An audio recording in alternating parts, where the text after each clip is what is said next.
היי, מתן אלול, בעלים של חברת קונקשן ושותף של פטריק. נעים מאוד, פטריק אלפסי, בעלים של חברת קונקשן נדל"ן.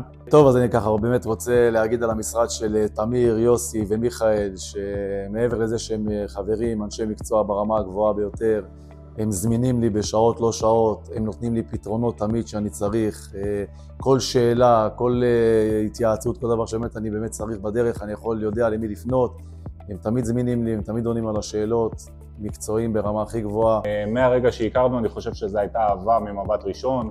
אין כנס דיירים ואין מכרז שעשינו שהמשרד הזה בסופו של דבר לא הגיע לטופ ונבחר על ידי הדיירים, שזה מבחינתי משהו שנותן לי כרטיס כניסה ואת היכולת שהדיירים ייתנו בנו את האמון וילכו איתנו הלאה. היו הרבה מאוד פרויקטים שהיו ממש גבוליים, אבל בעזרת פתרונות יצירתיים שהמשרד הזה נתן ועזר ויישם בזכות הניסיון הרב שיש להם, הקמנו והצלחנו להביא פרויקטים לכדי ביצוע. מאחל להם בהצלחה, מכל הלב, אוהב אותם, ואני חושב שמעבר לעבודה כבר הפכנו להיות חברים, וכל דבר, כל פעילות, כל פיפס, אנחנו בקו ישיר מולם, מקבלים טיפים, עזרה, וכמובן עובדים בשיתוף פעולה מלא.